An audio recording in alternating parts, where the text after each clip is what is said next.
Back now with Greater LA on KCRW. I'm Steve Chiatakis. On the heels of many Black Lives Matter protests, one editor and production executive in Hollywood was getting flooded with requests to find Black editors. So he took to Facebook to post in a group that has roughly 14,000 members, hoping to fulfill the requests. He wrote, quote, "Looking for Black union editors. Please DM me your contact info." Well, the ensuing responses, some of which were eye-opening, have put yet another spotlight on Hollywood and its lack of diversity, certainly lack of diversity behind the camera. Ri-Karlo Handy was the author of that Facebook message. He's a film editor and owner of Sunwise Media, and he's here to tell us about the ripple effect of that post, which, by the way, is still going. Ri-Karlo, welcome. Hey, thank you for having me. Walk us through what happened. I mean, you posted on Facebook in this large group, thousands of people in this group, in search of Black editors. What were the responses that you got? Well, initially, I got some names, which was great, and some suggestions, and then inside the chat, there was a lot of back and forth about the legalities and whether this was a reverse racism post, and so essentially. Inside the chat, there just started to be a lot of tension and people going back and forth, arguing the topic, and it just escalated from there. And some of the posts just got really nasty and just weren't necessary for this conversation. Did it confirm to you what you've always known? I think that through my career, I've had a long career. I've had a 25-year career in the business, and I've come across all kind of personalities. And so, much like our country, the opinions are reflected in the industry. So all the opinions are in there, the most liberal, the most conservative. And so it'd be correct to say I've experienced those kind of comments before. I think that in the space that we were in, I was not surprised at some of the comments, but I did feel that they were fighting too hard for that point, because it was obvious that it was just a simple, innocent request. It was an innocent request. You were looking for a contact list, right? Essentially. Yeah, I mean, throughout my career, I have helped many people find work. I mean, this entire business is all based on recommendations, right? It's all about your social circle, who you know. And what happens often, people are looking for, a Spanish-speaking editor or a French-speaking editor, or someone that's familiar with dance culture, right? Or some other type of segment of society. You have experience in this segment of society. I want you to work on my show. And Black is not just a color, it's also a culture, right? And so that's part of why people would be looking for this.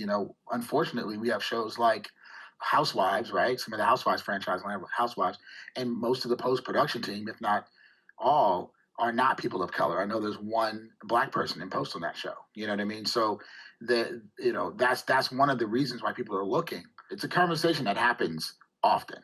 I mean, when you're looking at these responses and people are accusing you of reverse racism, which I think, when you're in a clear minority, I think it's hard to be racist.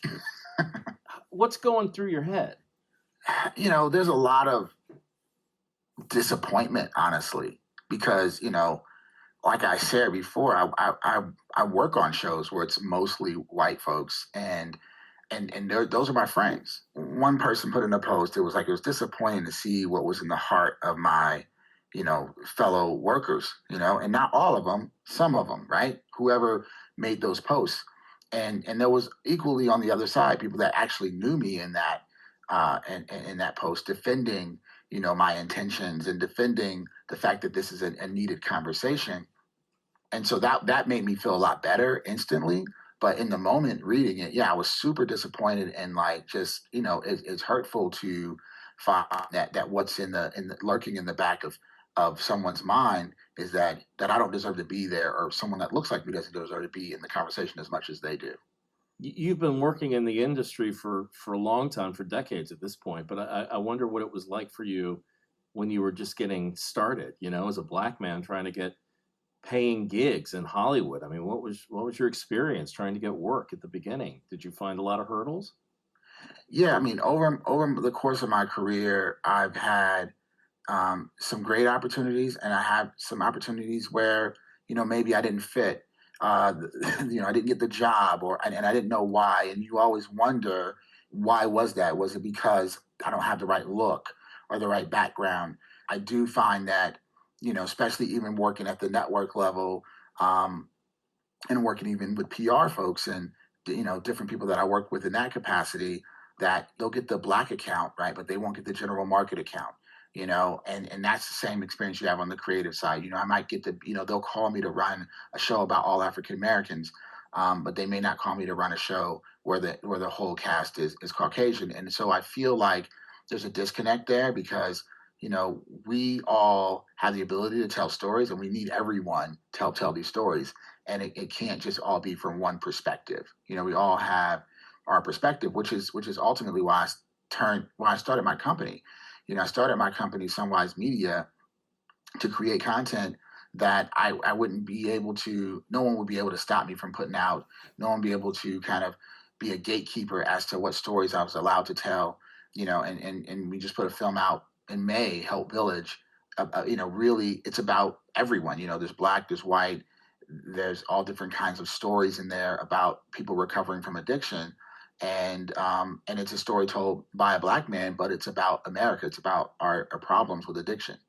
What is the Facebook post taught you? I mean, when you're looking back on all this is just a couple of weeks old.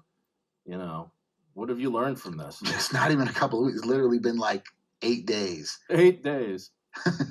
And yeah, I posted it last Tuesday, June 16th.